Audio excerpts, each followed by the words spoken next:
morning. My name is Alex Haimann, as I was just introduced. We've got a lot of stuff to show you guys, and I'm excited. First of all, I'm excited that it's like the first boys and girls in the same class that I've had all day. So I first I was like, oh, classes separated. I went to an all-boys middle school where the boys and girls were separated, even in different buildings. So I was at first, you sort of recognized the scene very well. I want to just give you guys a quick background of what I do. I'm going to try to stay as energetic as possible. I'm fully aware that when you're not writing or reading or doing something active in your class, it can be a little difficult to pay attention and stay awake. I'm not trying to perform, but I'm very much trying to engage you. What I have is very unique and unusual with some of the material I have with me, and I want you guys to have a chance to take it in and really have an opportunity to sort of see it up close. Everything I have with me, you guys are going to be able to touch and see. Something that you really definitely don't get a chance to see at a museum of any kind, as you guys all know. So I have a lot of objects that are very similar to ones that we have in our museum. When I started collecting stamps when I was 7. They were neat. You could hold a stamp from Russia, Germany, the United States, and Japan in your hand, and you could hold something from Russia, Germany, the United States, and Japan. I just use these, big World War II combatants, or you could hold something from South Africa or anywhere, Thailand, Vietnam, or the United States, Canada, all over the world, and literally in the palm of your hand. And it's one thing to go on the internet and see pictures of different places and be able to zoom in or see really, as you guys all know, whatever you want on the internet. But it's another thing to hold something in your hand from those places. And if you can't physically be in obviously more places than once, there's nothing better than holding something from multiple places at the same time. So I did that when I was 7, and then when I was 10 and throughout high school, when I was your age, I actually was doing a little traveling in Michigan, where I'm from originally, going to stamp shows and giving presentations, and all the adults thought it was really cute that this 11, 12-year-old was talking about stamps and really excited and trying to run around and to talk about them. When I was in high school, I started traveling around the country and doing the national shows and doing some more presenting on different topics, not necessarily related to stamps, but about history as well. And you'll see obviously a lot of that. I went to work for an auction house out of high school. I've made a comment to a lot of classes before that I assure you that if you're passionate about something, whether it be sports or music or writing or reading or photography or you love drawing, that you can find a job in an area of something you're passionate about. I promise you. Now, I'm not saying that if you just I'm not saying what every teacher said, people have said to you in the past, you put your mind to it, anything's possible, or you can do anything. I'm not saying that. I'm saying if you're willing to put forward the right effort and go along a certain particular path to get to a certain spot of what you're passionate of, I'm fairly confident that you'll be able to make it. And I'll give you an example. I have a friend of mine who basically knocked down the Detroit Tigers, the Major League Baseball team where I'm from, knocked on their door and just said, I'll buy a ticket to the next game if you guys will let me help out the hot dog vendor at the game. I will work for free. He did that for a game or two before they were like, you don't really want to help out the hot dog vendor, you want to see something cool. And he said, well, of course, but I'd be happy to stay here. No, you should spend the next game in the press office. And so we did. And eventually worked his way into, this is while he was in high school, eventually worked his way into an internship in college and is graduating in a short while and hoping to go get a job with Major League Baseball. And he's loved baseball his whole life. And the key was just knocking on the door and just putting yourself out there and saying, I'll do whatever it takes to just stand where I can smell baseball or hot dogs. And it worked. Radio stations are another excellent example. We were at a radio station yesterday. If one of you really likes broadcasting and projecting and talking and reporting and telling stories, go knock on the small radio station you guys have here in Anniston and say, I will fill up your coffee cups for nothing, just to be here. And to sort of hear you guys talk on the radio.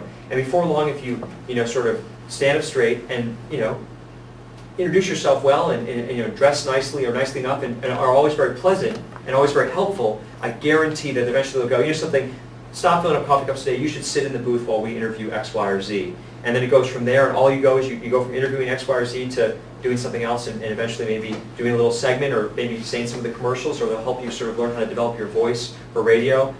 Any of this is possible, and I'm telling you, any of it's possible. So that's basically what happened to me. I basically found myself very unusually in Washington, D.C. for college and knocked on the door of the Smithsonian National Postal Museum, sort of the mecca, the center of what I do in the museum world, stamps and the history of the mail, which is what I'm very interested in, at a Smithsonian Museum, the National Museum of the United States. How many of you have been to Washington? Been to Smithsonian museums? Which ones did you visit? Do you remember? Remember what you saw? Maybe not the name. I remember the Holocaust one. No, well, it's an excellent museum in Washington, D.C., but funny, not part of the Smithsonian. Anyone else? Okay, no problem. Well, I'm actually going to try to bring the Smithsonian, at least virtually to you guys a little bit.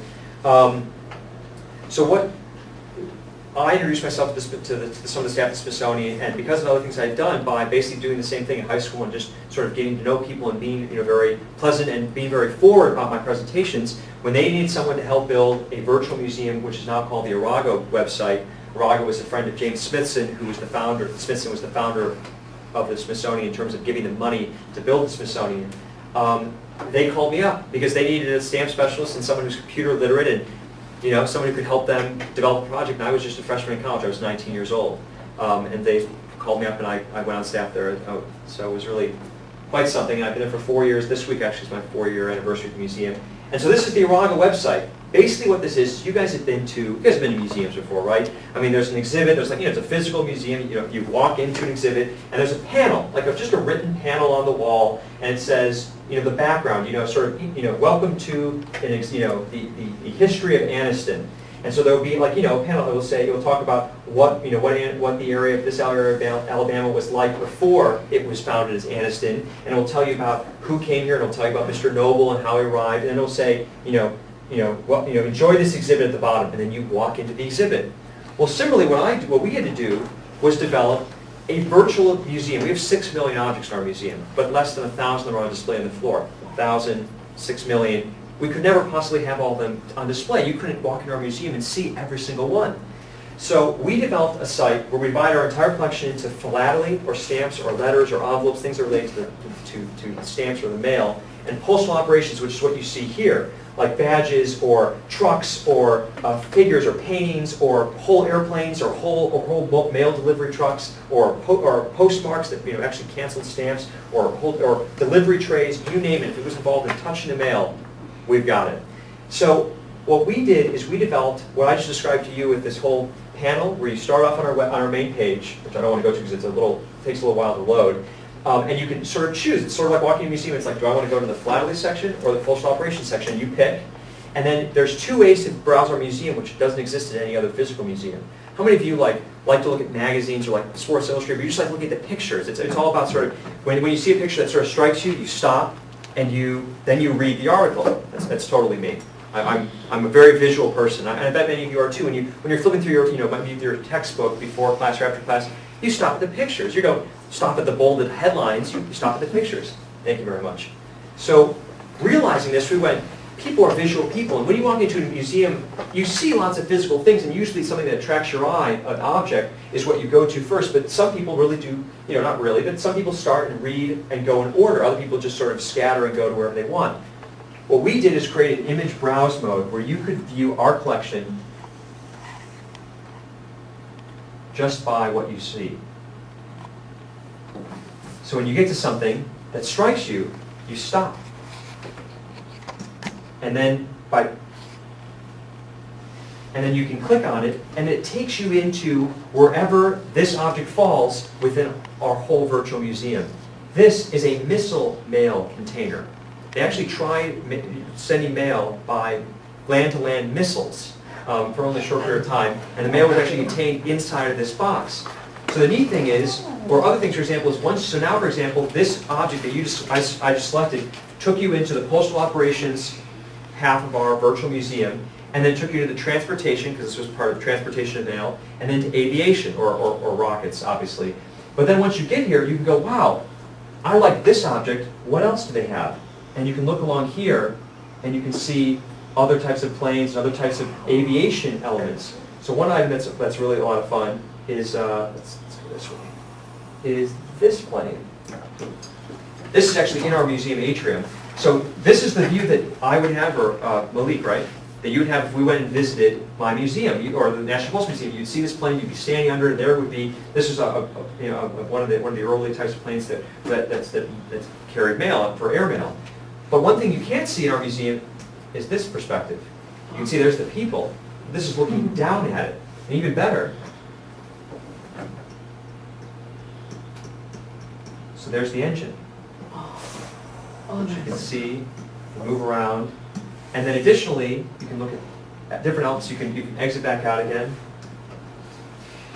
Sorry, I took us back to transportation. I didn't do it right. Anyway, so that's basically the idea behind this. And you also can view our online, Okay, no problem. You also can view our online museum just the way you would a normal exhibit, which is, you start at transportation, and then you read, there'll be a narrative here, and you read about transportation, and then you pick.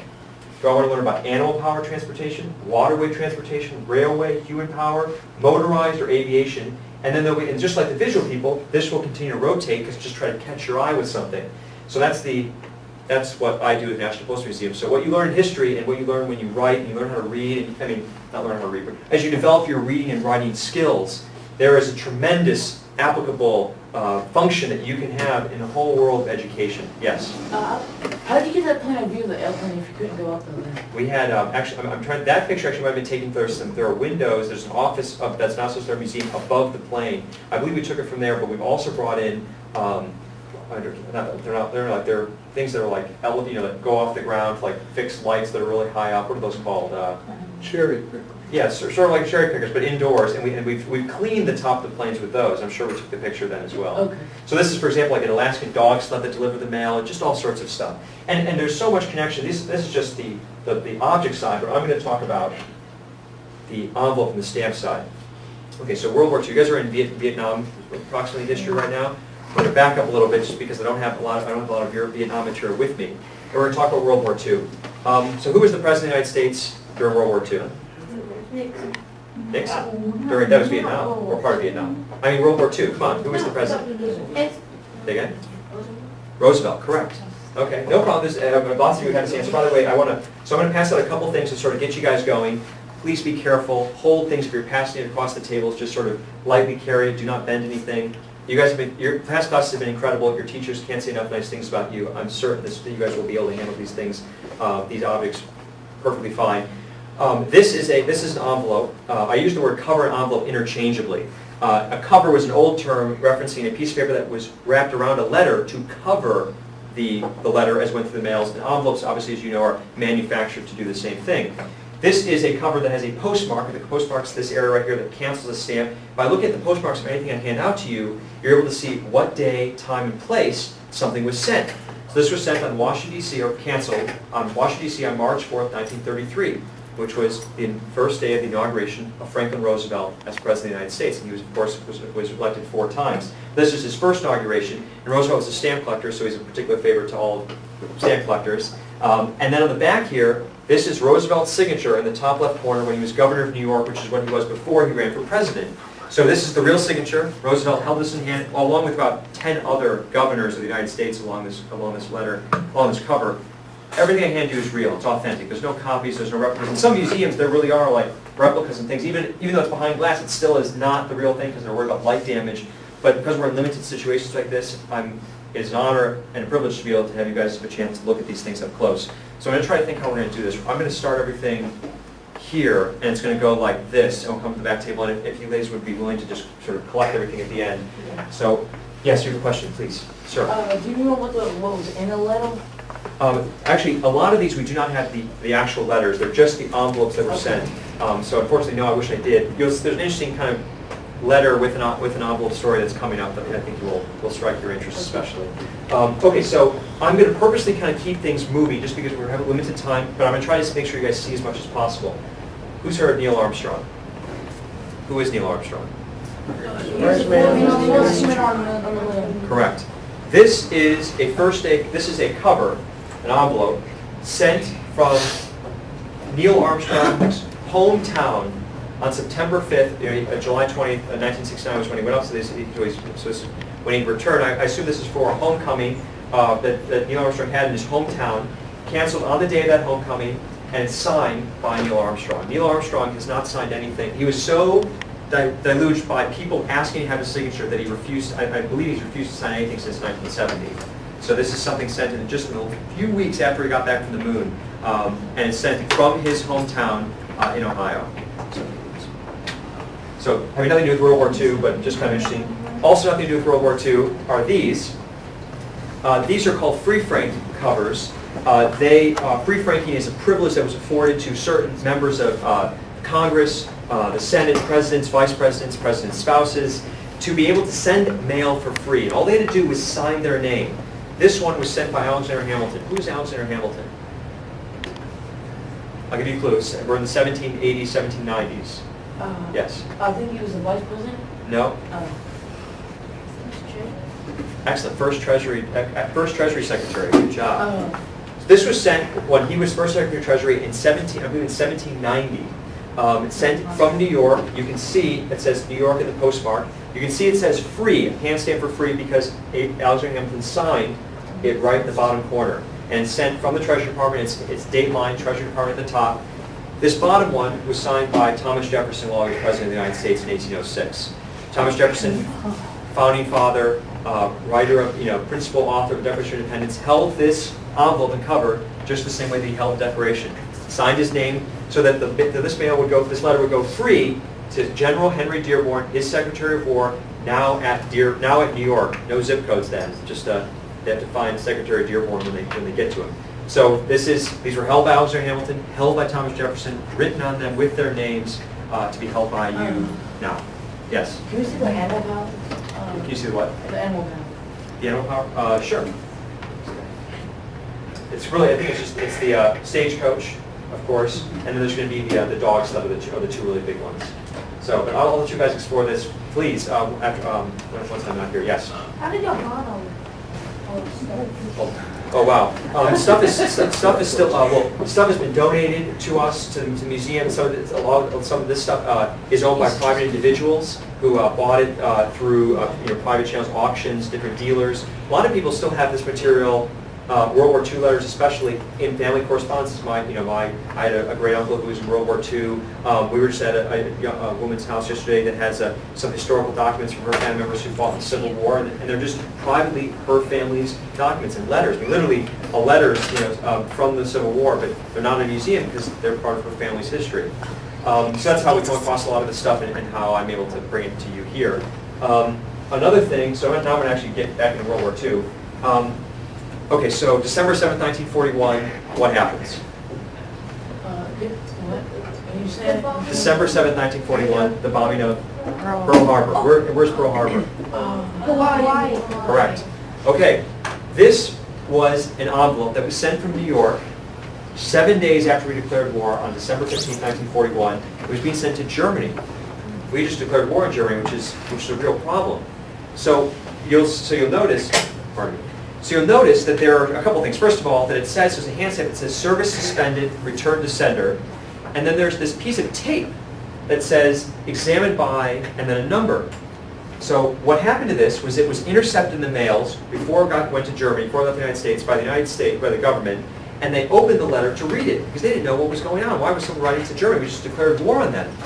And what most like this was someone sending a letter to their aunt who lived in Germany saying, I'm sorry this war is broken out, I hope you're safe for the rest of the war, hope nothing happens to any of us. But still, this was kept for 3.5 months. And the way I know that is because if you look at the postmark, it says December 15th when it was sent, 1941. And it was returned, there's a back stamp, April 1st, 1942. So 3.5 months later, they returned it, just basically trying to figure out if there was coded messages. That's basically the reason they kept it. And so after they opened it, they resealed it and indicated which censor had read it. So I'm from the Detroit area, where they turned all the car manufacturing into tank and plane manufacturing during World War II, and vehicles, all sorts of everything, and guns and manufacturing all over the country.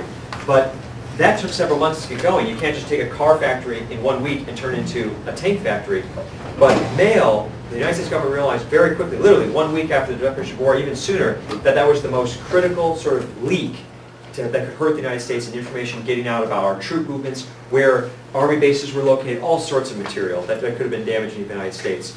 So another item is this one. These are all favorites of mine. These are all a lot of fun to hold and to see. All Army and Navy personnel had their mail read by censors to make sure, not because that they're worried about a military officer saying something like being a spy, they were worried about them saying something stupid like, sending a letter home to their wife, we just got moved to a base near San Diego, there's a whole battalion of us here, and we're all crowded in this barracks, I'm not sure what's going on. They didn't want the enemy, if there was an enemy spy that was able to intercept the letter, or if it was traveling overseas from service members overseas here, and it was captured by the enemy, to know where our troops were, to know where our bases were. So something that this soldier wrote in the return address, the censor did not like enough to literally rip out that piece of the return address and then retape it before it was sent on. And you can see opened by U.S. Army Examiner. So it's kind of another very interesting sort of, this was sent in March of 1942, so right shortly after the war began. So again, I realize I'm sorry about going very quickly, but I want to try to get through this stuff as much as I possibly can. So you guys have seen, you guys know about Japanese internment of Japanese Americans? Okay. So here's a way to really touch and feel that story in a big way. Okay, so Executive Order 9066 is signed by Franklin Roosevelt, which was ordering the internment of all persons of Japanese descent in the United States. Yes. I have a question. Why are they using numbers? Why were they using what? Numbers, like examined by the numbers. Oh, because it was a control. It was a way to know like which person on the line that was reading the censorship read that particular one. So each person had their own, each office had their own number, so you could figure out where that letter had come from. Okay. So yes. So it's like a code? It's like a code, just like today, like when you have like, I mean, a bad example, like when you go to a bathroom, for example, and there's an initial next to it when it's like this bathroom is expected that it, inspected and cleaned at 1 p.m. There's an initial. It's sort of a way to designate who read this or who was responsible for this piece of reading this piece of information. Sorry, the bathroom example. Okay, so these two items right here were sent by Japanese Americans who were interned in these camps. So the executive order removed all the Japanese Americans and people of Japanese descent from the West Coast and put them into these very remote spots, into basically prisons that were guarded by American soldiers with barbed wire and searchlights and the whole deal. And in California, Colorado, and Arizona, and elsewhere, this one was sent from Edward Nagagashi, prisoner number 7417-A from Tula Lake, one of the camps. One of the internment camps, and this one was sent from Postal, Arizona. You can see it in the return address from Mr. Tagaguchi, and if you look, it's from Postal, Arizona. And so they had to pay postage just to mail letters outside the camp. So here you guys go. What do you guys notice about this? What makes this envelope different than the other ones? It didn't have Exactly. No stamp. Oh, no trick questions here, I promise. So why is that? Well, what happened was that service members got to send their mail for free. So they just designated soldiers' mail and free. This one was sent from Coolidge, Arizona, where another internment camp was. And if you look at the cancel, it even says Internment Brigade. It was a specific unit of the American Army that was in charge of guarding Japanese Americans in these internment camps. What's fascinating about this is this was sent for an American soldier who was guarding fellow Americans in the United States. He didn't have to pay postage for his letters, but Japanese Americans who had everything taken from them had to. An interesting little quirk of history. So again, please be careful, mindful of everything, but you guys are being very good. Thank you. So the next item I want to show you is this. Plenty of time. This was mailed aboard the USS Quincy in 1940. You can see that because it says USS Quincy, February 1st, 1940, on the day they started building the USS Alabama. Yay, Alabama. Okay, when I was in any of the school, by the way, Alabama doesn't know what cares, but I've been telling all of them that I'm going to Alabama and that this will matter more to them. It was the Quincy looked just like this. It was a support ship for a battleship carrier group.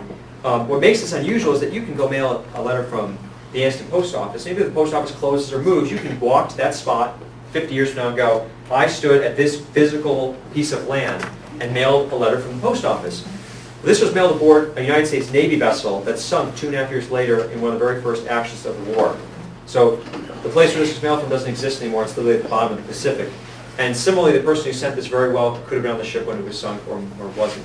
So this is the mail from the USS Quincy. So very quickly, these two are postcards sent from German prisoners of war in the United States. We captured German soldiers over in Europe, and the one thing we don't want to do is fight the same soldiers twice. So we would take POWs and bring them over to the United States to make it much more difficult, obviously, for the Germans to recapture their own service members. And these were mailed by German POWs, actually both to U.S. addressees, both to the United States. And you can see, because they're on postcards, no need to open and tape them. They're just read, and then there's a censorship stamp indicating which U.S. censor had read them. So you guys have done a Holocaust segment as well. I present something to you that is very, very unusual and very rare for many reasons. This is a letter sent from an inmate in Auschwitz. Auschwitz was one of the 4 major death camps the Nazis orchestrated over the 12 years of the Third Reich between 1933 and 1945. What makes this unusual is A, it's a full letter, not just a usual card, which like these prisoner of war cards that were sent by inmates. It's a full folded out letter. very unusual to find a piece of mail from one of the 4 death camps rather than one of the concentration camps. This was most likely sent by a non-Jewish prisoner. Jewish prisoners, Jewish casualties of the Holocaust were about 6 million of 11 million murdered. The other 5 million included political prisoners, people with mental handicaps, physical handicaps, communists, gypsies, homosexuals, any tremendous numbers of undesirable classes that were designated by the Nazis to be killed. This person is most likely not Jewish and worked for the camp by sort of his own, to sort of survive, not because he wanted to. And so he was able to be given the time and the resources by German soldiers that he probably started to have a rapport with because he was working with them, but not, again, sort of to save his own life more or less than anything else. These are instructions about what you were allowed to receive and what you were allowed to write and ask for in the letter that this person was writing. And imagine, you can look at the postmarks indicating Auschwitz from August of 1943. You can imagine sending a letter to your relatives or friends indicating whatever the letter says, and having to put a stamp of Adolf Hitler's head on it is just sort of an insult, added to injury. Just sort of a very rare item. And so you get an idea, Holocaust mail is extraordinarily rare, but particularly, I would to it 50 times more rare from one of the 4 major death camps like Auschwitz. And to go along with that, something that has this was given to me for the purpose of showing you. This is a Dutch Jewish star that was worn on a prisoner's uniform in one of the concentration camps. This comes from someone who's actually still alive. It's a friend of mine's father-in-law. This is the real thing. It's open on one side, so I please ask that you do not stick your finger in, but you can hold it. This is something that I'd only seen in museums and had been feet away from with multiple layers of protection. But the difference here is that a lot of all this stuff was sent from the conflict. That was sent by someone who wrote in Auschwitz, literally at a table on a wall or on the ground, a letter. So that comes from the conflict. But similarly, this followed a prisoner around everything they did. This was on their uniform. This was part of them, or in the ghettos equivalently. So a piece of someone's clothing is, just like sports jerseys are, particularly valuable or desirable because they're worn during games. It's not just something someone signs for 10 seconds. This is something that was literally worn by a person who suffered throughout the Holocaust. So just sort of very interesting thing. So you mentioned a comment about letters and being in, yes? Can I ask a question? Once they were taken to a concentration camp, were they still required to wear that star? In some camps, they still had the star. And stars indicated if you were there as a political prisoner or if you were there as a non-Jewish prisoner. So the custody of it's a little tricky. Sometimes their clothing was kept depending on which concentration camp they were at. There were smaller camps that kept their clothes or kept some of their clothes. Larger, more orchestrated camps, all their clothes were taken and given prisoner uniforms. So it varied. And I don't, unfortunately, do not have the custody story of what order his sort of destinations included. But yes, you're right. Sometimes they didn't have them. Sometimes they didn't. Most of the time in the Jewish ghettos they did. Yes. When this is the camp, isn't that when Hitler was daughter or something like that? Yes. Oh yeah. This is during Nazi Germany's reign over Europe during World War II. This is all. That's all the section we're talking about. So this is something that I want to show you guys. It's the favorite item of every class. Okay. I show you guys an internet website. It has neat stuff on it, which I can try to sell you on as being really exciting, but it's still just a computer. You open your textbooks, your teachers give you presentations, and they're fantastic. And I'm trying my best. I promise you to try to keep this sort of going here. But it's just my presentation. It's just my secondary source. My telling you what happened. I'm going to prove to you that history is still being written, even beyond what your teachers tell you, what you read in books, or what you see through museum websites, because I have an unopened letter from World War II in my hands. It's totally unopened. We have no idea what's inside of it. You can hold it up to the light. You can see the outline of the letter. It's actually very thick. Please don't bend it. But as you run your finger across like this, you can tell it is a thick letter. It's sent from a service member in Bari, Italy in 1944, a U.S. service member. The way you can tell that is it says APO, Army Post Office 464, which is a coded system to be able to figure out, so the enemy could not figure out where mail was coming from if it was captured, yes. Are you guys ever going to open that? Never. This actually is owned by a private individual. The reason why is because I could literally put 1,000 open letters from World War II in front of every single student in Sachs Middle School, every single student, and still, from a proportion point of view of what exists in the world, still only have one unopened letter. So there's so much that is already, that sort of is is unique about World War II. That, by the way, I should make two comments. There could be a $100 bill in this, and that's my joke, is that there very well could be, because some guy was playing poker the night before, they sent this and said, I just want $100 or $20, and I don't know what's going to happen to me. I want to make sure my wife has this money if something happens to me. Or there could be a 8-page letter in here, which is what it most likely is, that just says over and over again, I miss home, I miss you, it's cold here, the food here is terrible, I can't wait to get home, I can't wait for this war to be over, hopefully someone will shoot that son of a gun, Hitler, sooner than later. That's most likely what the letter says. But still, I mean, holding something that, like, we don't know what this guy's story is, that's what's so great, is that we only can know so much. History is still always being written, little tiny pieces at a time. And here is proof that the story of World War II isn't over. Yes, question? Why didn't you just open the letter so what wasn't?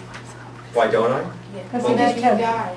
No, yeah, just totally, because, I'm sorry, I don't mean to emphasize, but because there are so many open letters from World War II, that it's a fascinating presentation piece to point out how there's still stories to be told, to be written, to be spoken about. So it's, plus, I did get some of you guys to sort of jolt up a little bit when I said I have an unopened letter from 64 years ago, and it'll still have the same jolt when I tell this to people 40 years from now. So I'm excited to have this item.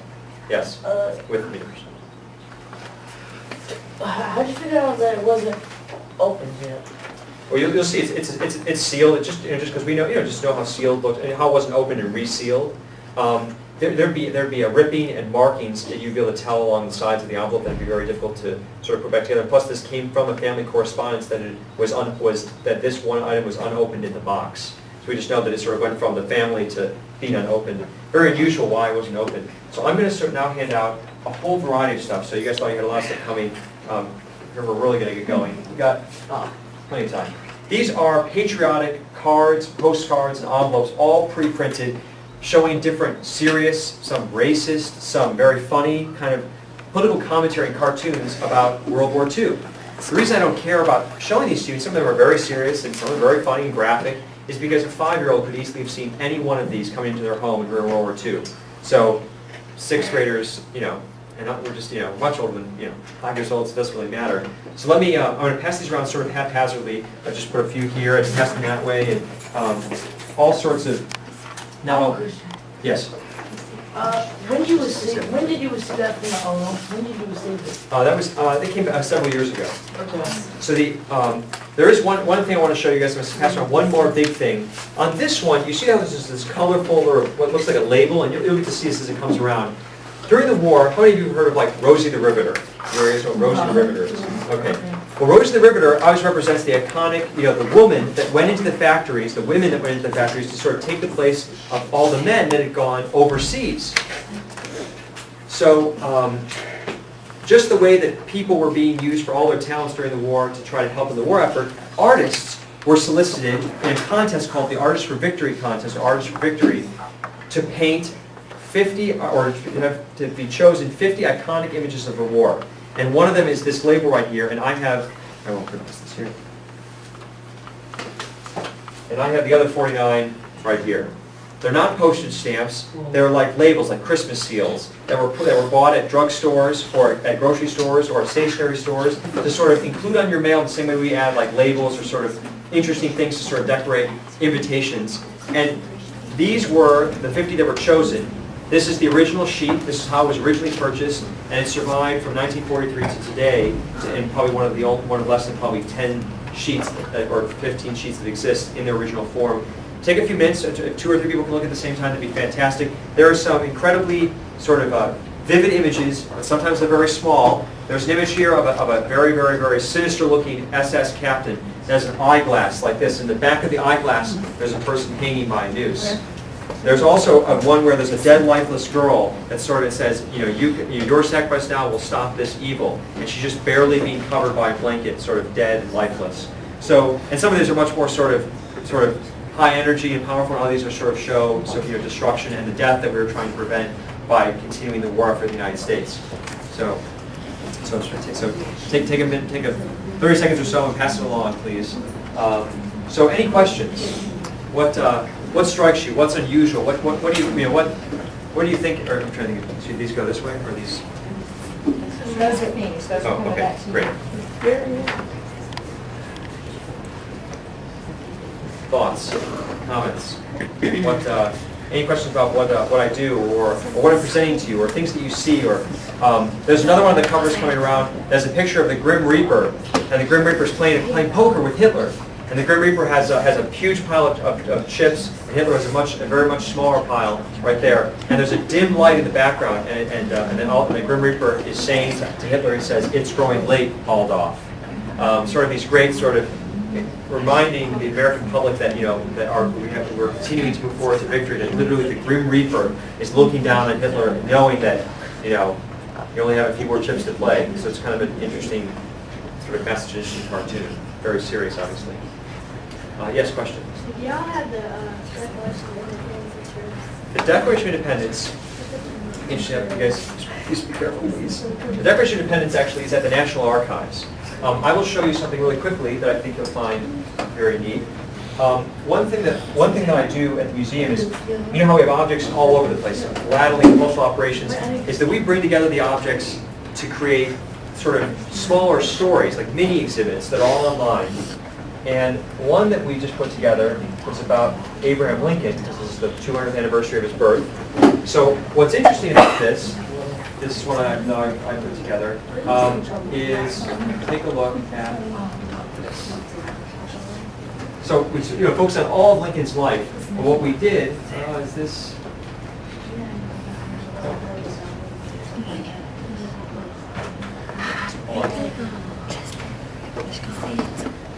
What we did is we partnered with the National Archives, the people that have the Declaration of Independence, to get other documents.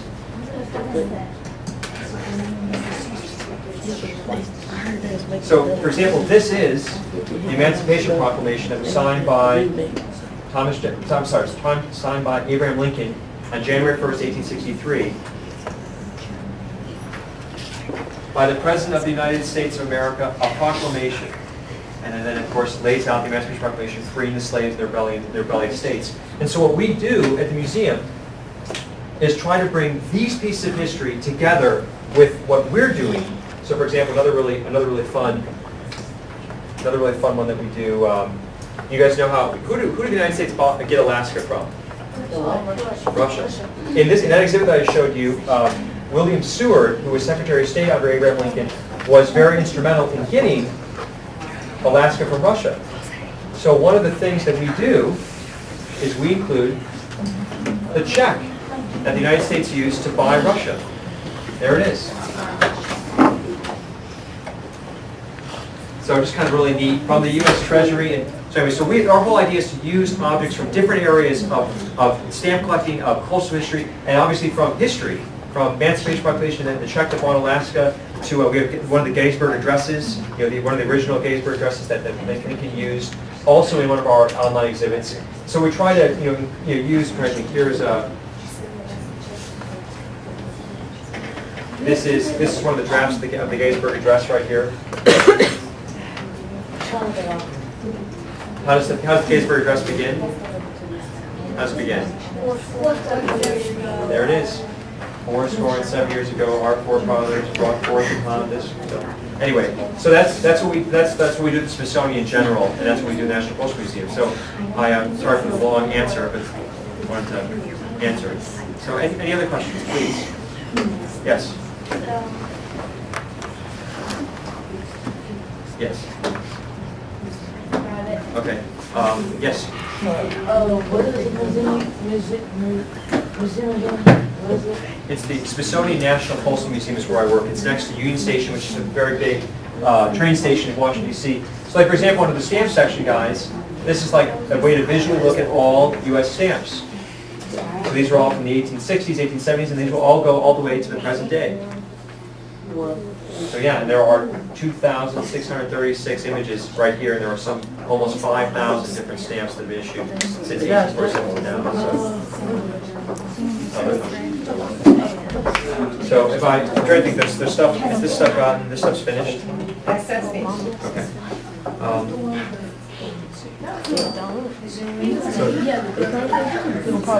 Here, can you hand me that film right here?